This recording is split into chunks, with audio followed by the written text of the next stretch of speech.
అండి welcome to my channel Lakshmi Ramana recipes. ఈరోజు చామదుంపల మసాలా ఫ్రైని చాలా ఈజీగా టేస్టీగా ఎలా ప్రిపేర్ చేసుకోవాలో చూద్దామండి. మామూలుగా మనం చామదుంపలు కొంచెం జిగురు ఉంటుందని కొంతమంది ఇష్టపడరండి, కానీ ఈ విధంగా మీరు చేసి చూడండి ఎంత క్రిస్పీగా తర్వాత ఎంత కలర్ఫుల్గా ఉందో. ఈ రెసిపీ చాలా టేస్టీగా ఉంటుంది. రైస్లో కలుపుకొని తినొచ్చు, అలాగే సైడ్ డిష్గా కూడా చాలా బాగుంటుందండి.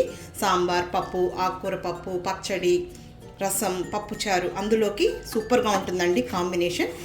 కాబట్టి ఈరోజు మనం ఈ చామదుంపల మసాలా ఫ్రైని క్రిస్పీగా టేస్టీగా ఈజీగా ఎలా ప్రిపేర్ చేసుకోవాలో కావలసిన పదార్థాలు, తయారీ విధానం ఒకసారి చూద్దామండి.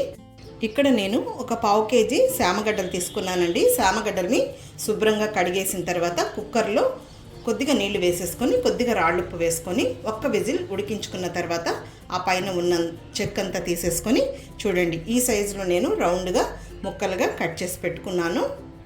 ముందుగా స్టవ్ వెలిగించుకొని ప్యాన్ పెట్టుకొని ఒక 3 టేబుల్ స్పూన్ల నూనె వేసుకుందాము.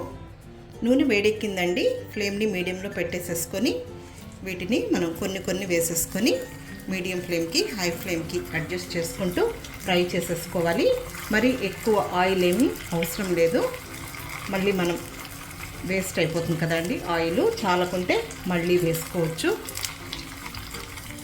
మామూలుగా మనం చామగడ్డల్ని ఉడికించుకొని డైరెక్ట్గా ఫ్రై చేసుకోవచ్చండి, కానీ చామగడ్డలకి కొంచెం జిగురు అనేది ఉంటుంది కాబట్టి మనం ఈ విధంగా ముందుగా ఫ్రై చేసేసుకొని మళ్ళీ ఫ్రై చేసుకుంటే క్రిస్పీగా చాలా బాగుంటుంది, ఆ జిగురు అనేది లేకుండా.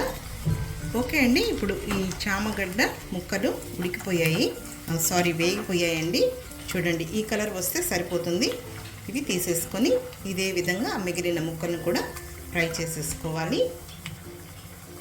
ఇప్పుడు నేను ఈ చామదుంప ముక్కలన్నింటిని కూడా వేయించి పెట్టేశానండి. చామదుంప ముక్కల్ని మనం వేయించాం కదా అండి, ఆయిల్ కొద్దిగా మిగిలింది. ఇంకా అది చిన్న ప్యాన్ అని నేను వేరే ప్యాన్లోకి ఆ ఆయిల్ని వేసుకున్నాను. 1/2 టీ స్పూన్ ఆవాలు, 1 టీ స్పూన్ మినప్పప్పు, 1 టీ స్పూన్ పచ్చిశనగపప్పు. ఈ పోపు దినుసులు కొద్దిగా ఎక్కువగా వేసుకుంటే బాగుంటుంది. ఒక 1/2 టీ స్పూన్ జీలకర్ర, ఒక ఎండుమిరపకాయ తుంచి వేసేసుకోవాలి. అలాగే ఒక 2 పచ్చిమిరపకాయని ఇలా ముక్కలు కట్ చేసుకోవాలి. ఒక మీడియం సైజు ఉల్లిపాయని ఇలా సన్నగా పొడవుగా కట్ చేసి వేసుకోవాలి. 1 నిమిషం ఈ ఉల్లిపాయ ముక్కల్ని ఫ్రై చేసేసుకోవాలి. ఉల్లిపాయ ముక్కలు లైట్గా వేగిన తర్వాత ఒక 6 వెల్లుల్లి రెబ్బల్ని కచ్చాపచ్చాగా దంచి వేసేసుకోవాలి. ఓకే అండి, చాలు. ఉల్లిపాయ ముక్కలు ఈ విధంగా వేగింది. ఇప్పుడు ఇందులో ఈ వేయించి పెట్టుకున్న ఈ చామగడ్డ ముక్కలు వేసేసుకుందాము. 1/2 టీ స్పూన్ పసుపు పొడి, కొద్దిగా కరివేపాకు. ఇప్పుడు ఇంకా ఒక 2 నిమిషాలు ఈ ఉల్లిపాయ ముక్కలతో పాటు ఈ ముక్కల్ని ఫ్రై చేసేసుకుందాము.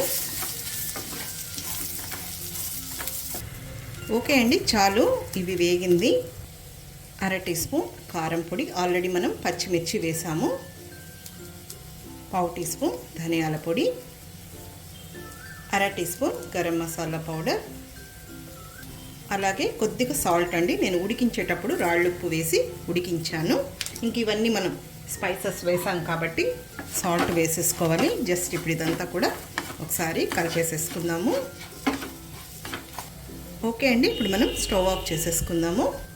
చివరగా కొంచెం కొత్తిమీరని సన్నగా చాప్ చేసి వేసేసుకుందాము.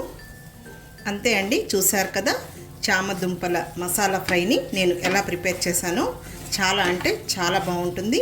మామూలుగా జిగురు ఉంటుందని కొంతమంది తినరండి. సో ఈ విధంగా మీరు ఒకసారి ట్రై చేసి అన్నంలో కలుపుకొని తినొచ్చు. అలాగే సైడ్ డిష్గా చాలా బాగుంటుందండి.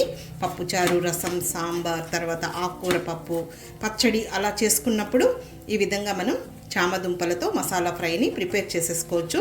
ఈ చామదుంప ఫ్రైని కూడా మనం చాలా డిఫరెంట్ స్టైల్లో చేయించండి, అందులో వేసే పొడిని మార్చుకుంటూ. కానీ ఈ విధంగా ఒకసారి మీరు తప్పకుండా ట్రై చేసి చూడండి, చాలా బాగుంటుంది.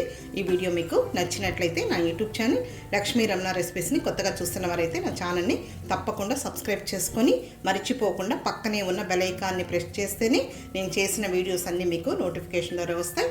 నచ్చితే లైక్ చేయండి, షేర్ చేయండి. ఇంకొక మంచి వంటతో మళ్ళీ కలుద్దాం. నమస్తే అండి.